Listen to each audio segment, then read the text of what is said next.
부활의 이치, 부활의 이치와 부활체의 존귀라는 제목으로 하나님 말씀 증거하겠습니다.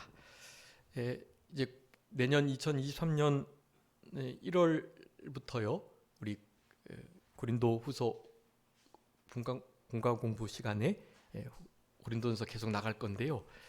우리 15장 후반부 35절부터 58절까지 이렇게 다 한과로 기록되어 있는데, 원래는 이제 이 오후 예배는 그 다음 주에 할 그 공과를 이제 교사들을 위해서 주로 요 공과 시간, 오후 예배 시간에 공과를 했기 때문에 한 주 빨리 나가게 되거든요.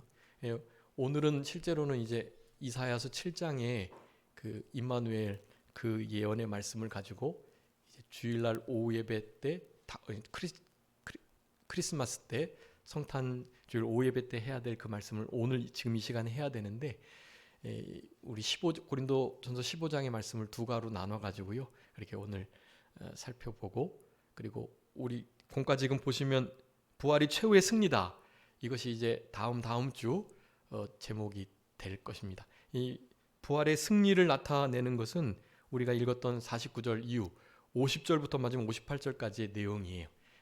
그러니까 부활의 이치, 부활이 어떤 작동을 통해서 이루어지는가라는 것을 살펴본 거고요.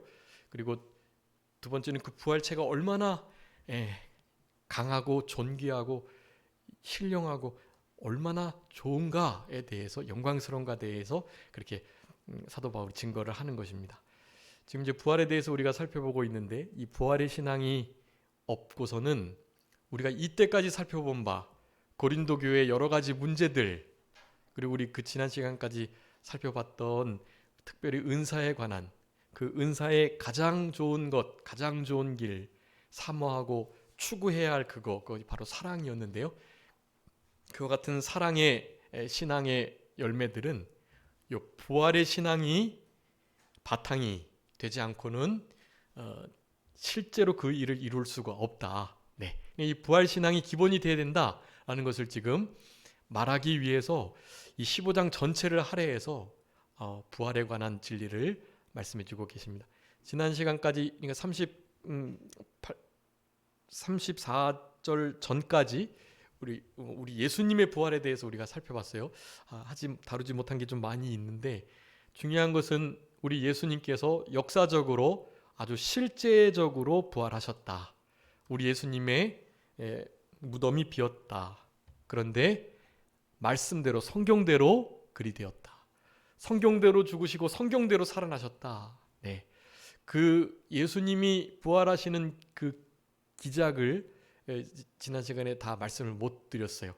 우리 성부, 성자, 성령 하나님께서 사실은 이 부활에 직접 관여하셔가지고 부활의 역사를 이루십니다. 예수님의 부활에도 우리 하나님 아버지께서 성령으로 일을 하셨던 것을 우리가 살펴봐야 하는 것입니다.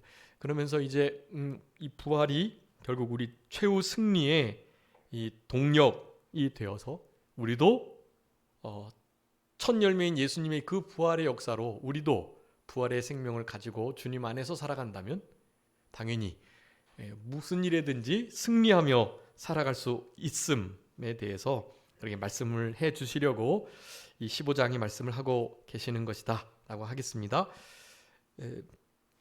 지난 시간에 우리 예수님이 부활하셨으니, 죽으셨다가 부활하셨으니 우리도 죽으셨다가 부활하신 예수님을 위해서 살아가야 된다. 그 말씀 드렸습니다. 그거 좀 중요한 말씀이니까요, 꼭 기억해 주셨으면 좋겠어요. 우리를 위해서 죽으셨다가 살아나신 분, 그분을 위해서 살아라. 그분과 함께 살아라 라는 말씀을 제 말씀 드렸습니다. 다시 한번 말씀드릴 테니까 꼭 기억하시고 그 말씀대로 살아가도록 힘쓰셔야 되겠습니다. 먼저 고린도후서 5장 15절 말씀이에요. 오직 우리를 위해서 대신하여 죽었다가 사신 그분을 위하여 살아라, 그렇게 말씀하고 계세요. 데살로니가전서 5장 10절입니다. 우리를 위해서 예수님께서 죽으셨는데 자든지 깨든지 자기와 함께 살게 하시려고 그리하셨다, 그렇게 말씀했어요. 그러니까 그분을 위해서 살고 그분과 함께 살고, 이것 때문에 우리에게 부활의 첫 열매가 되시고 부활의 신앙을 주셨다. 그러니까 부활의 신앙을 사는 사람은 그렇게 살아갑니다. 주님을 위해서, 나를 위해서 죽어주신 그분을 위해서요. 그리고 그분과 함께 살아갑니다. 다른 것 벗하지 않고요. 세상과 벗하는 것은 사실은 음행하는 여인과 다르지 않아요. 우리는 주님을 우리의 유일한 신랑 삼고 살아가야 합니다. 다른 것을 벗하고 짝하면 그 모든 것이 그냥 우리가 아는 부부 사이에서의 바람, 외도와 똑같은 거예요. 여러분, 그러니까 절대로 주님을 위해서 주님과 함께만 살아야지 다른 그 무엇으로도 주님의 자리를 대신하지 않도록 그렇게 하셔야 되겠습니다. 그래서 그것을 이제 우리 로마서 14장에서는 이렇게 말씀합니다. 한번 읽어주세요. 로마서 14장 7절부터 한번 읽어주세요. 9절까지.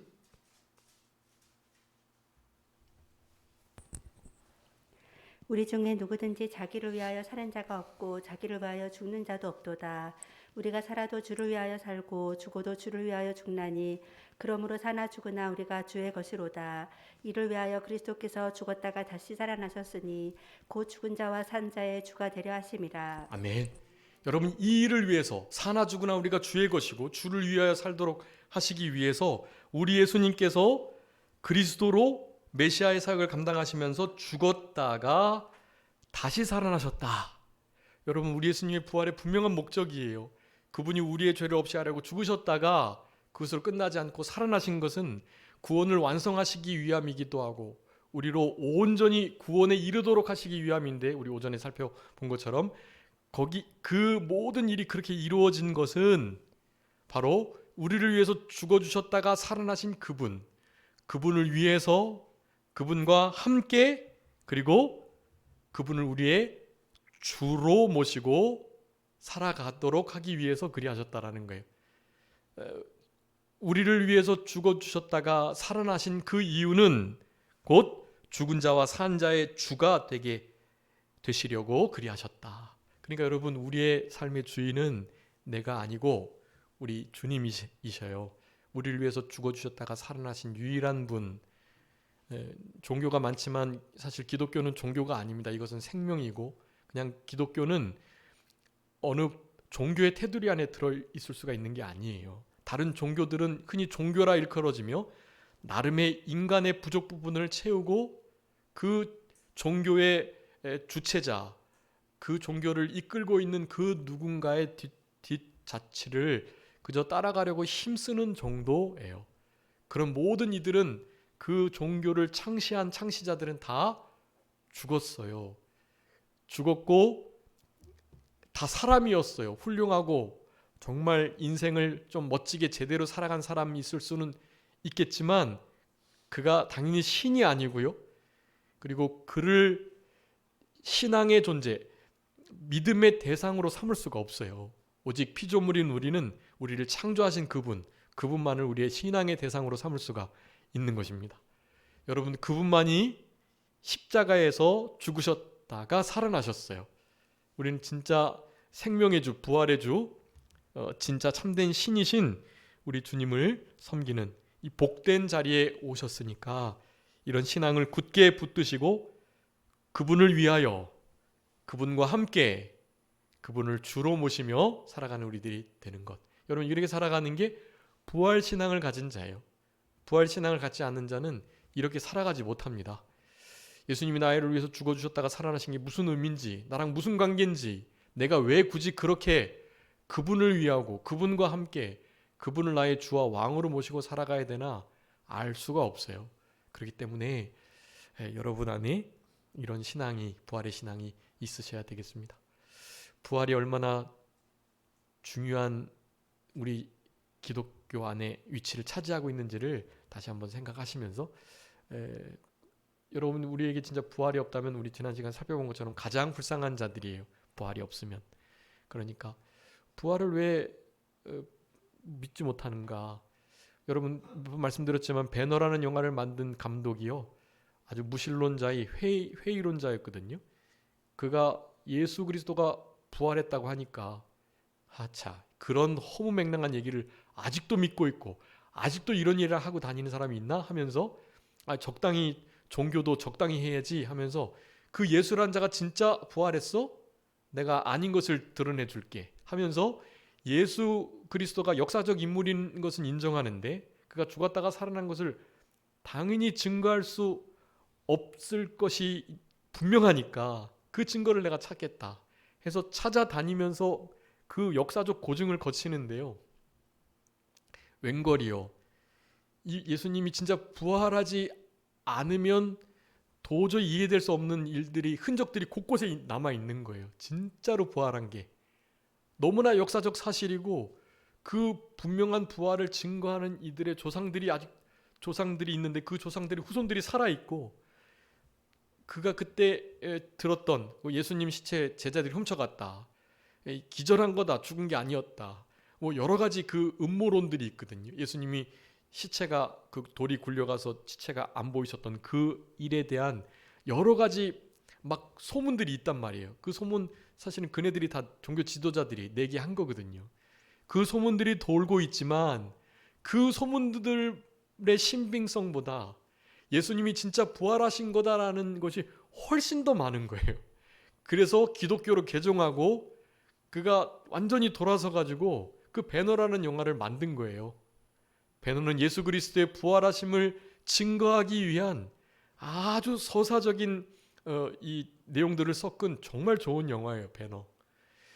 사실 여러분 이런 일들이 많습니다. 예수님의 십자가의 죽으심 혹은 부활 그리고 승천 막 이런 믿을 수 없는 일들을 이 진짜 이거 너희들 믿음을 내가 낱낱이 파헤쳐 주겠다 하는 마음을 가지고 막 접근했다가 도리어 하나님을 인정하지 않을 수 없는 그런 상태에 놓인 탁월한 어떤 분야의 뛰어난 인물들이 아주 많아요. 그런 일들이 자기 그 분야에서 우리 하나님과 주님에 대해서 살펴보고 파헤쳐 보기 시작하면 그러면 궁극적으로 하나님의 살아계심을 우리 예수님의 역사적 인물 되심과 죽으심 부활이 너무나 명확하게 증거가 되는 것입니다. 여러분 역사적인 증거와 고증이 있는 사실 종교 위에 있는 종교라 카테고리에 넣을 수 없는 그런 우리 기독교, 우리 예수님을 믿는 우리의 신앙을 자부심을 가지시고 이 신앙을 잘 지켜내시되 여러분 이 마지막 때는 부활의 신앙으로 살아가셔야 합니다. 부활의 신앙. 여러분 이 부활의 신앙이 없으면 진짜 사랑도 못하고 죄도 끊을 수 없고 너무 우리의 신앙이 잃는 것이 많아요. 그러니까 여러분 부활의 신앙을 꼭 가지고 살아가시고 여러분 예수님의 부활이 있으시려면 어떻게 하셔야 돼요? 죽으심이 있어야 되겠죠. 죽으시려면 어떻게 하셔야 되겠어요? 사람으로 나셔야 되겠죠. 인자로 오신 날을 기념하는 것이 이제 다음 주 성탄주일 크리스마스인 것입니다. 여러분 예수님의 탄생을 다른 의미로 받아들이지 마시고 세상은 이제 송년회 막년회다 또 이 마지막 해를 연말을 이제 좀 즐기면서 한 해를 좀 풀면서 그렇게 보내려 하지만 우리는 거기에 이렇게 묻혀서 그런 곳에 편승할 수가 없어요. 왜냐하면 성탄절 그 기쁘고 온 인류의 참된 최고의 행복과 선물을 위해서 오신 우리 예수님이시지만 정말 복되고 기쁜 날인데 우리가 아는 것처럼 주님이 그렇게 오신 것은 사실 우리 대신 고난 받으시고 찔리시고 채찍에 맞으시고 결국 죽으러 오셨기 때문에 그냥 그렇게 마냥 즐거워할 수만은 없는 거예요. 그러니까 그 속에 심겨져 있는 깊은 의미를 잘 깨달으시면서 우리 주님의 탄생을 기뻐하시는 그런 우리들이 되었으면 참 좋겠고 그런 신앙이 여러분 이제 오는 2023년을 살아갈 수 있는 우리의 영적 힘이 되는 거예요. 그렇게 힘을 얻으셔서 예수님의 초림과 또 예수님의 부활하심 여러분 이 귀한 진리를 역사적 진리를 성경의 진리대로 잘 믿어 나가시면서 우리의 선한 싸움을 끝까지 잘 싸워 나가시는 그런 우리 모두가 되었으면 좋겠습니다. 여러분 오늘 본문의 35절부터 41절까지는요. 이 부활에 대한 그 원리를 설명하는데 이치 누군가가 물어요. 어떻게 죽은 자가 다시 살 수 있어? 라고 누군가 묻는 거예요. 거기에 대하여 우리 사도 바울이 41절까지 어떤 원리를 들어주나요? 네, 식물의 이 종자 원리를 들어주세요. 여러분 종자 원리 잘 아시죠? 종자 원리가 무엇입니까? 심은 대로 거두게 된다라는 거예요. 콩을 심으면 네, 콩이 나죠. 그리고 양법칙도 있어요. 그 종자를 많이 심으면 많이 나죠. 적게 심으면 적게 거둘 수밖에 없는 거예요. 안 심으면 안 나는 거예요. 그런데 그 원리 중에 하나가 사실은 나게 될 형체를 심는 게 아니라 전혀 형체가 다른 알맹이, 씨앗 같은 걸 심는단 말이에요. 그러면 그 씨앗 모양이 나는 게 아니라 그 씨앗은 어떻게 되고요? 썩어지고요. 그 씨앗은 썩어지고 그 안에서 싹이 나서 움이 돋고 그래서 잎이 나고 사실은 그 씨앗과는 전혀 다른 모습의 형체를 가진 새로운 식물이 나타나게 되는 거예요. 이 원리를 사도 바울이 지금 말한 거예요. 여러분 우리 육체가 죽어진다라는 것은요. 그 종자가 땅에 떨어져서 썩어지는 것을 가리키는 거예요. 근데 그 대신에 시간이 지나면 어떻게 된다고요? 우리 육체는 썩어지지만 결국에는 부활의 생명이 부활의 새싹이 전혀 다른 형체의 부활체의 영광스러운 모습이 나타나게 된다라는 것을 가리키는 거예요. 아니 종자와 같은 이런 미물도 이렇게 심었는데 그 모양이 아니라 다른 것을 심었는데 그것이 썩어져 가지고 전혀 다른 모양의 식물이 나는 것처럼 우리가 죽어서 부활을 하는데 이 부활은 전혀 믿지 못할 일이 아니라 생각해 봐라. 지금 종자 씨앗을 자그마한 씨앗을 심었는데 이를테면 겨자씨 같은 거 눈에 보이지도 않는 거 심었는데 거기서 얼마나 큰 나무가 생겨요? 막 새가 깃들일 만큼의 어마어마한 큰 나무가 되는 거예요. 겨자씨가요. 사람도 그 기작을 제대로 밝혀낼 수 없어요. 그 현상을 이렇게 조사하며 탐구해낼 수는 있어요. 근데 그것이 왜 그렇게 되는지는 몰라요. 여러분 과학도 그걸 밝혀내지 못해요. 그 조그마한 씨앗 안에 겨자씨와 같은 그 씨앗에 도대체 뭐가 있길래 이것이 새가 깃들일 만한 아주 큰 높은 나무가 되는지를 그 핵심적인 동력을 밝혀낼 수가 없어요. 네, 그건 다 누가요? 하나님께서 지금 예수 그리스도의 말씀의 그 명령으로 그 일들을 해나가시는 거예요. 지금도 만물을 하나님이 그렇게 붙들고 계세요. 우주의 원리와 이 식물의 원리는 법칙대로 가는 거지. 자연의 힘이 법칙이 그렇게 정해졌으니까 그렇게 가는 거지. 그 안에 자세히 살펴보니까 DNA가 있는데 그 DNA가 이렇게 해서 식물 뿌리가 나게 하고 가지가 줄기가 생겨서 열매 맺게 하는 거야. 다 DNA가 그렇게 하는 거야. 이렇게 말을 한단 말이에요. 그건 그냥 현상을 조사한 것뿐이에요. 현상은 이렇다라고 설명한 것뿐이라고요. 도대체 왜 그게 가능하냐라는 것을 아무도 설명을 못해요. 여러분 당장 우리 몸 있죠. 이 심장 뛰는 거 있잖아요. 이 심장 뛰는 거를 과학이 증명을 못해요. 왜 뛰는지, 무슨 힘으로 뛰는지요. 그 현상은 밝혀냈죠. 우리 심장 안에 이렇게 펄스라고 전기 자극이 주어진대요. 그 전기 자극이 주어지면 심방과 심실이 수축 팽창을 하면서 심장이 흔히 말해서 뛰는 거예요. 근데 이것은 정기적인 기작인데 그 펄스라는 것, 어디서부터 오는 그 전기 자극이 물론 이제 뇌에서부터 오지요. 그런데 뇌에서 왜 그 자극을 거기에 그렇게 보내고 뇌에서 그렇게 보내는 그 아주 제1원인 그 동력이 도대체 뭐냐? 심장을 이제 수축 팽창하면서 그렇게 뛰게 하는 아주 근본적인 이유 원인이 뭐냐?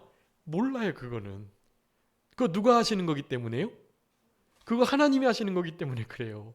하나님께서 자 호흡 멈춰라 하면 그동안 잘 왔던 그 전기 자극이 그치는 거예요. 그치면 심장이 수축 팽창이 멈추고 피가 돌지 않으니까 죽는 거예요. 여러분 생명은 누구 손에 달려 있는 거예요? 하나님 손에 달려 있는 거예요. 우리가 야 너 심장 뛰어 빨리 뛰어 아니 좀 천천히 뛰어 이렇게 해서 뛰는 것도 아니고요.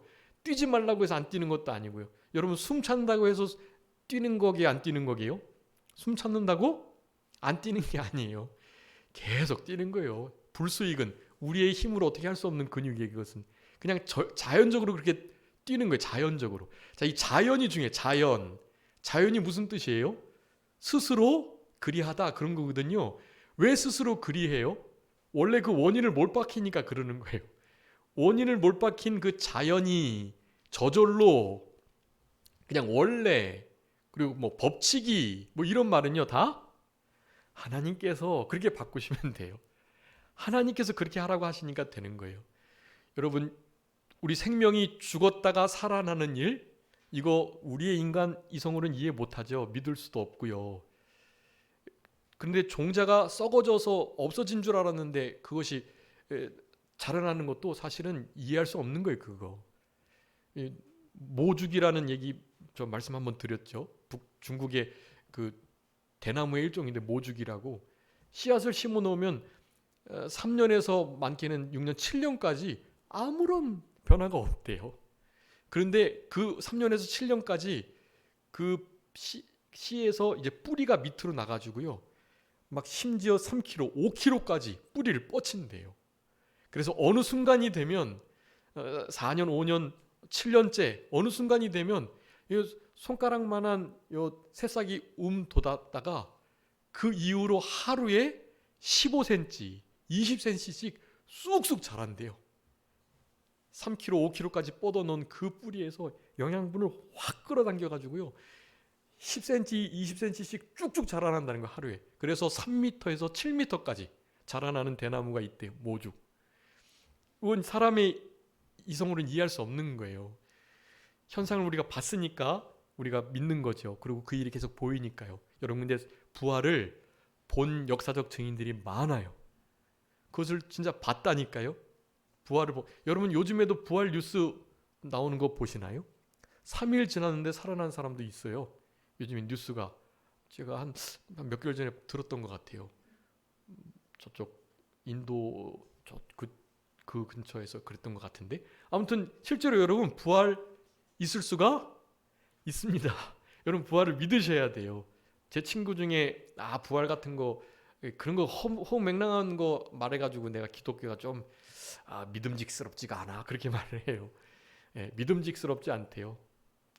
지어낸 거 뭐 홍해 같은 거 그리고 어떻게 전 지구적으로 이게 홍수가 나가지고 그때 당시 적어도 한 70억에서 100억, 120억까지 살았는데 노아하고 노아의 세 아들 그 자부들 노아의 아내 8식구만 어떻게 살아나냐.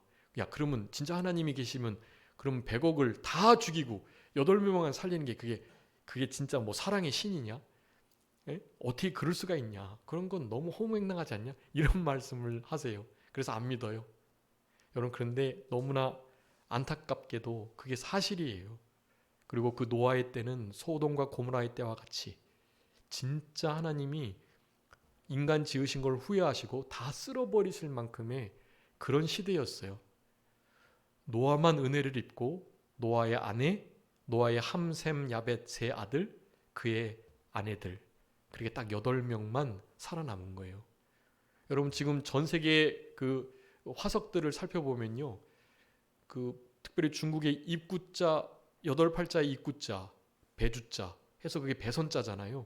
여러분, 실제로 배에 8명의 입, 그러니까 노아의 홍수의 사건이 사실 이미 전 세계 곳곳에 흩어져서 증거로 막 말하고 있어요. 그런 증거들이 많아요. 한자 안에도요, 하나님의 창조의 원리나 성경의 아주 중요한 사건들이 그 한자 안에 다 기록되어 있어요. 여러분, 정말 믿을만 합니다. 기독교는. 특별히 부활, 너무나 분명한 사실이에요. 그거는.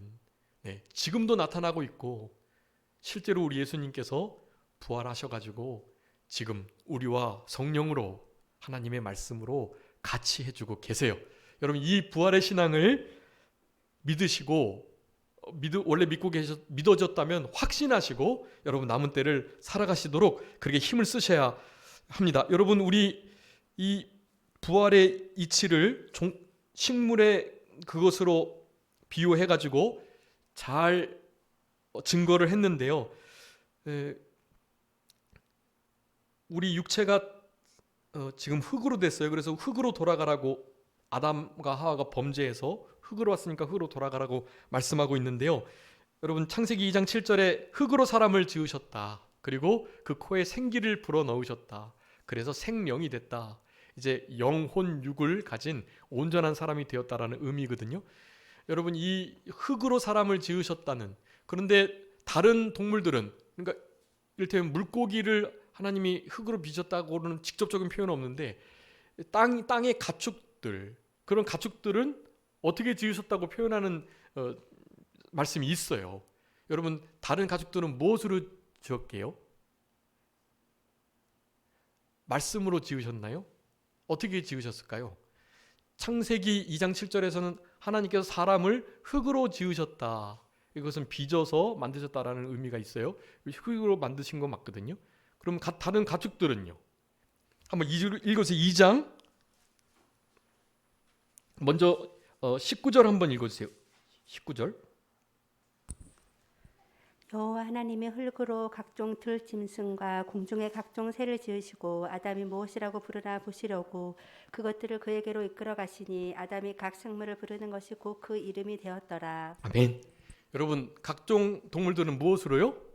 네, 그것도 흙으로 지으셨어요. 가끔씩 다른 말씀을 하시는 분들이 계세요. 성경을 자세히 살펴보세요. 흙으로 지으셨어요. 그리고 그 많은 동물들 아담에게 이끌었더니 아담이 어떻게 했다고요? 이름을 줬대요. 여러분 아시죠? 이름 짓는 거 되게 어려운 거. 여러분 코끼리를 코끼리라고 짓는 거 되게 어려운 거예요. 사실은 듣고 나니까 비슷해 보이는데 그거 지으려면 되게 어려운 거예요. 근데 막 며칠간 지금 막 동물들 짓는데 코끼리, 기린, 낙타, 호랑이, 사자 막 지었는데 다음날 봤는데 제가 사자인가 호랑이인가 막 모르면 안 되잖아요. 그러니까 얼마나 똑똑한 거예요. 사실은 아담이 되게 똑똑하고 지혜롭고 하나님께서 시키신 일들을 정말 잘하는 아담이었어요. 근데 왜 타락했어요? 아내 때문에. 그러니까 아내가 잘해야 돼요. 아내의 말을 아담이 듣는 바람에, 사실은 여러분 아시는 것처럼 성경에는 아내의 말을 듣고 실패한 이들이 많아요. 신앙적인 아내의 말은 잘 들어야죠. 그런데 아내가 하나님 앞에 바로 서가지고 지혜로워야지 남편을 잘 인도해. 돕는 배필이라고 늘 말씀드렸죠. 돕는 자가 강한 게 아니라 도움을 받는 자가 강한 게 아니라 돕는 자가 강한 거예요. 그러니까 남자에게 돕는 배필, 그러니까 돕도록 여자를 지은 거라고요. 근데 사실은 여자가 더 강한 거예요. 여자가 남자를 도와줘야 온전한 가정이 된단 말이에요. 이 여인이 타락을 하거나 잘못된 길을 가면 그 가정은 잘못될 수밖에 없어요. 여인이 부활의 신앙을 가지면 불신 남편도 반드시 따라오게 돼 있어요. 근데 반대는 안 돼요. 아무리 부활의 신앙을 가진 남자도 불신 여인을 실제로 이렇게 인도하기가 정말 어려워요. 그런 케이스가 잘 없는 것 같아요. 그렇지만 반대는 아주 많아요. 불신 남편을 참된 신앙을 가진 아내는 반드시 다 이끌어내요. 그거 참 귀한 일인 거죠. 다 하늘나라의 상급이 커요. 그리고 자녀를 해산하여 그를 기르는 것에 구원이 있다고 말씀해요. 구원이 이루어지고 그 구원이 점점 더 온전케 되는 거예요. 아내가 훨씬 더 유리한 위치에 있습니다. 그 유리한 위치에서 남편을 잘 돕고 남편을 위하여 가정을 잘 이루어 나가는 것이 하나님께서 그에게 주신 사명인 거예요. 그 사명을 잘 감당해야 하고, 안 그러면 지금도 이제 가정이 무너진 때가 됐는데요. 여자가 아내가 돼야 되는데 이제 남자 아내를 얻는 시대가 됐어요. 여러분 우리 자칫 잘못하면 우리의 사위, 우리의 며느리를 남자 며느리, 여자 사위를 얻을 때가 우리나라에도 이제 도래하게 될 수 있습니다. 지금 근근히 겨우겨우 막아지고 있는데요. 여러분 그 차별금지법, 그다음에 평등법, 여러분 이런 것들 통과하면요, 그 안에 현재까지 있는 여러 가지 차별된 것들을 잘 이렇게 보완해서 한 면들이 물론 있지만 그것 이외에 또 다른 아주 있어서는 안 되는 법들이 거기에 포함이 많이 돼 있어요.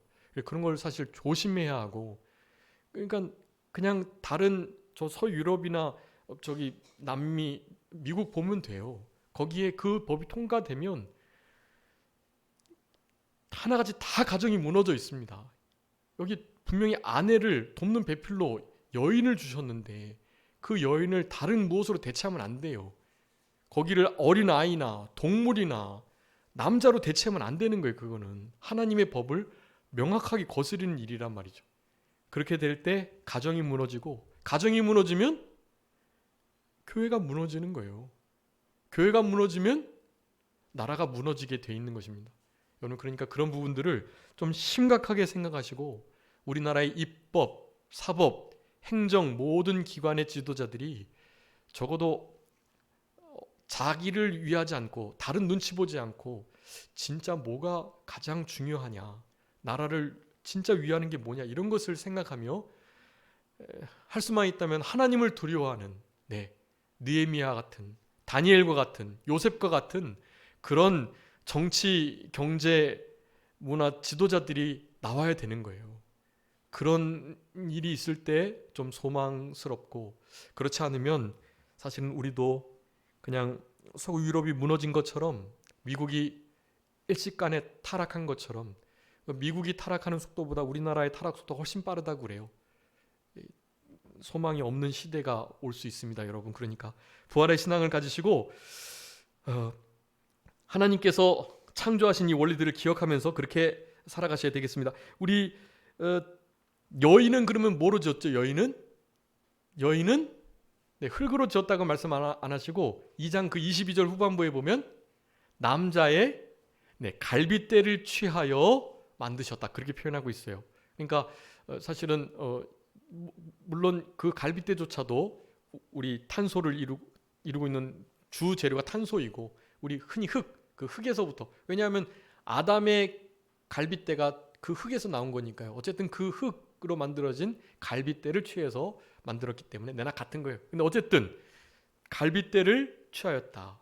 남자는 흙에서, 동물들도 흙에서 하나님께서 창조하셨다. 이런 창조의 원리를 따라서 하나님께서 이 원리와 섭리를 따라서 실제로 부활의 역사도 가능한 거예요.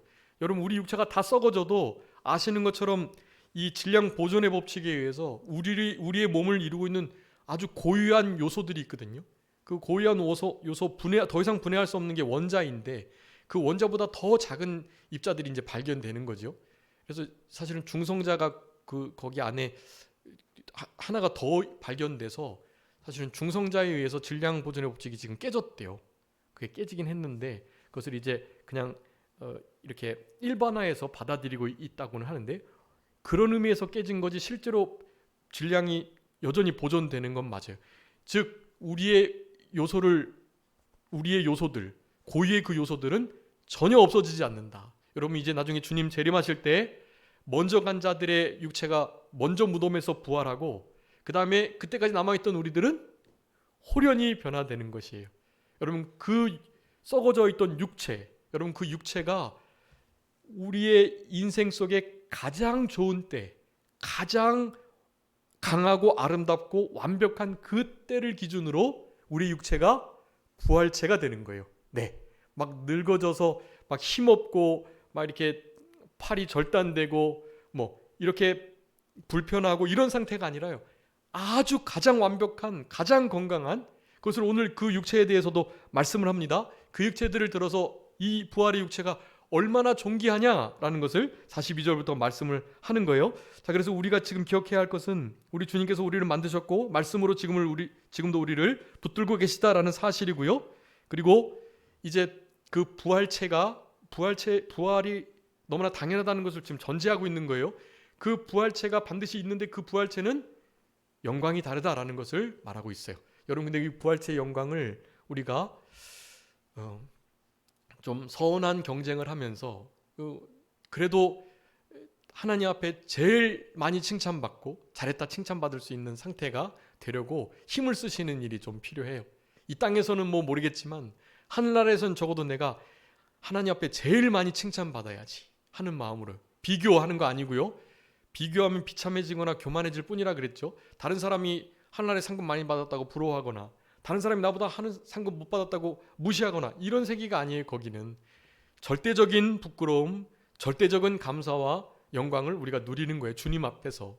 그렇기 때문에 여러분 시간이 없지만 한번 읽어주세요. 다니엘서 12장 3절 말씀. 다니엘 12장 3절. 지혜 있는 자는 궁창의 빛과 같이 빛날 것이요 많은 사람을 옳은 대로 돌아오게 한 자는 별과 같이 영원토록 빛나리라. 아멘. 여러분 궁창의 빛 그리고 많은 사람들을 주께로 돌아오게 한 그는 어떻게 해요? 별과 같이 빛난다. 그 어떠한 별보다도 더 반짝이는 빛으로 하나님 앞에 칭찬, 영광, 상급, 존귀를 누리는 여러분 우리들이 되어야 되겠습니다. 자, 42절부터 여기 우리 부활체의 아주 상태를 얼마나 존귀한 것을 말하고 있어요. 자, 첫 번째는 썩지 아니할 것으로 산다. 여러분 우리 지금 이제 썩을 건데요. 하나님도 우리 성경에서도 말씀하고 계세요. 우리의 겉사람은 어떻게 해요? 썩는다라고 말해요. 후패한다. 후패가 썩는다는 뜻이에요. 우리의 겉사람은 점점 썩어요. 그래서 연약해지고 점점 그 기능을 잃게 됩니다. 그런데 부활체는 그런 게 없다라는 거예요. 여러분 부활체는 늙지 않아요. 네, 늙지 않고 가장 강한 그리고 하나님과 교제하면서 하나님께서 허락하시는 그 깨달음과 또 그 하나님의 그 광활하심, 광대하심의 정도에 따라서 그렇게 참여하는 거에 따라서 사실 더 강한 몸으로 더 멋지게 변화될 수 있어요. 하나님은 끝이 한계가 없으신 분이기 때문에 모든 면에 그것이 적용이 될 수 있습니다. 근데 문제는 지금 이 땅에서의 그 정도가 하늘에서 계속 된다라는 거예요.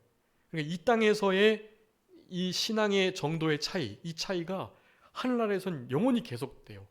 이 땅에서만 그것을 갭을 버리거나 좁힐 수 있어요. 그러니까 이 땅에서 이 짧은 7, 80년의 삶 동안 전심을 다하는 거예요. 그러면 영원한 하늘나라에서는요, 그것은 영원토록 그 갭이 좁혀지지 않아요. 그 신앙의 정도, 주님을 닮아가는 정도가 아주 천양지차가 나게 됩니다. 그것을 결코 따라잡을 수 없는 그런 갭이 생기기 때문에 여러분 이 땅에서의 신앙생활을 잘 하셔야 해요.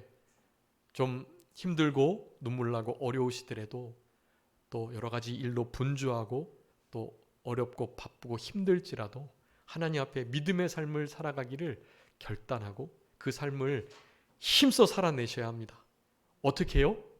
열심을 품고 죽게 하듯 하면서 이 일을 해야 하는 거예요. 부활의 생명, 부활의 능력을 가지고요. 두 번째는 43절에 영광스러운 것으로, 강한 것으로, 그리고 신령한 몸으로 그렇게 변화가 된다는 것을 우리가 알아야 됩니다. 부활체, 썩지 않는, 그리고 영광스러운, 강한, 신령한 몸이라고 표현합니다. 그 45절의 마지막 아담, 우리 예수 그리스도를 가리키고요. 첫째 아담은 하나님께서 그 영을 살려주셨는데 마지막 아담은 그 아담이 예수 그리스도를 의미하고 예수 그리스도께서는 살려주는 영이 된다라는 거예요.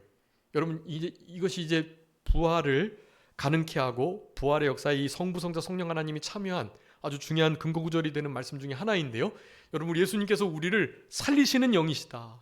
우리의 영을 살리시고 나중에 우리의 육체까지도 주님이 살아나신 것처럼 우리도 부활시키시는 분이 우리 주님이신 것을 말씀하고 계시는 거예요.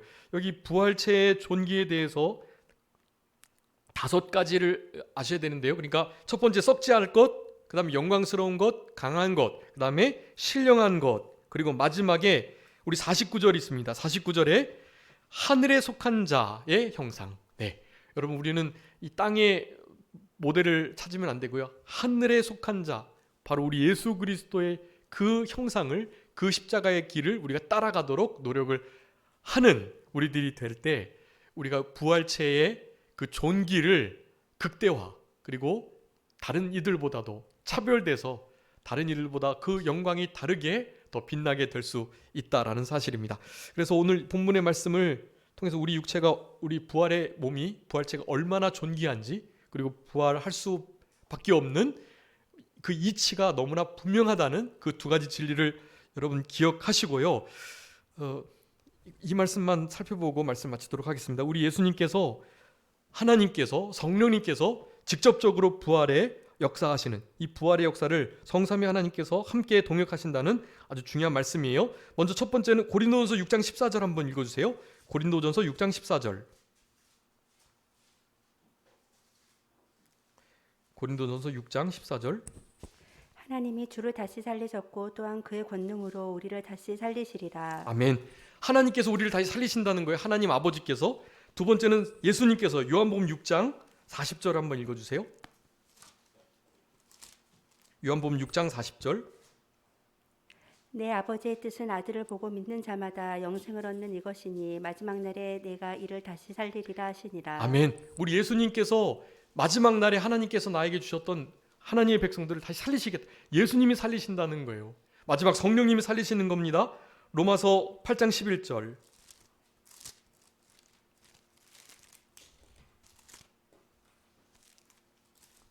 로마서 8장 11절. 예수를 죽은 자 가운데서 살리신 이의 영이 너희 안에 거하시면 그리스도 예수를 죽은 자 가운데서 살리신 이가 너희 안에 거하시는 그의 영으로 말미암아 너희 죽을 몸도 살리시리라. 아멘. 우리 안에 거하시는 하나님의 영, 예수 그리스도의 영, 그 영이 우리를 살리시겠다라고 말해요. 여러분 이 세 가지 말씀을 꼭 잘 기억하시고 성부, 성자, 성령 하나님이 실제로 우리를 살리신다. 부활하시는 그 부활의 귀한 역사 속에 삼위 하나님께서 동역하신다는 것을 꼭 기억하시면서 그 말씀을 붙드시고 부활의 생명으로 남은 때를 살아가셔야 되겠습니다. 고린도전서 6장 14절, 요한복음 6장 40절, 로마서 8장 11절 이 말씀 기억하시면서 부활의 영광스러운 즐거움에 힘써 잘 참여하실 수 있도록 부활의 생명으로 남은 때를 살아가시는 우리 모두가 되겠습니다. 잠깐 기도하겠습니다. 살아계신 우리 아버지 하나님 감사합니다. 우리들에게 부활의 이치와 부활체가 얼마나 존귀하고 강하고 썩지 않고 영광스럽고 하늘에 속한 형상인지에 대해서 분명히 교훈하시는 아버지 하나님 감사합니다. 부활이 없다고 하는 자들이 있지만 그 부활은 너무나 사실 자연스러운 일이고 믿지 않는 자들조차도 사망의 부활로 형벌의 부활로 마지막 날에 다시 살아날 것을 우리가 믿으며 살아가는 그런 참 지혜로운 우리 인생이 될 수 있도록 우리 아버지 하나님 도와주시고 우리 주님께서 우리에게 주신 이 부활의 영원한 새 생명을 가지고 어떠한 위협이 닥쳐와도 죽음의 고난 속에서도 자기 자신과 죄와 마귀와 사망과 이 세상을 넉넉히 이겨낼 수 있는 우리 모두가 되게 하여 주시옵소서. 특별히 많은 이들을 옳은 대로 이끌며 하나님께로 돌이키는 자들이 얼마나 궁창 하늘의 별과 같이 너무나 아름답게 빛나게 될 것을 소망하며 나중에 주님께서 잘했다 칭찬하실 수 있는 우리의 인생이 될 수 있도록 아버지 하나님 도와주시고 현재 불편하고 쇠약하고 후패해지고 연약한 그리고 온전치 못한 그러한 우리의 육체가 있을지라도 마지막 부활의 날에 온전케 변화될 것을 믿고 감사하면서 그날을 믿음으로 살아갈 수 있는 우리들 다 되게 하여 주시옵소서. 이 첫째 부활에 참여한 자들은 둘째 사망의 해를 받지 않는다 하셨사오니 두 번 죽는 것을 경험하지 않는 우리들 처음 죽는 것이 얼마나 복된 것인 줄 깨닫고 우리의 인생의 죽음도 넉넉히 받아들일 수 있는 그런 당당하고 담대한 용기 있는 신앙인들 될 수 있도록 아버지 하나님 은혜 베풀어 주시기를 간절히 바라옵고 돌아가는 발걸음도 우리 주님 같이 하여 주시고 특별히 한 주간을 승리하며 우리 주님 찬양하고 높이며 주님과 임마누엘로 동행하며 살아가는 복된 한 날 되게 하여 주셔서 이제 다음 주 성탄 주일에 우리 하나님을 힘써 찬양할 수 있고 경배드리고 영광 돌려드릴 수 있는 우리 모두가 되게 하여 주옵소서. 감사하옵고 살아계신 예수 그리스도의 이름으로 기도 올리옵나이다. 아멘.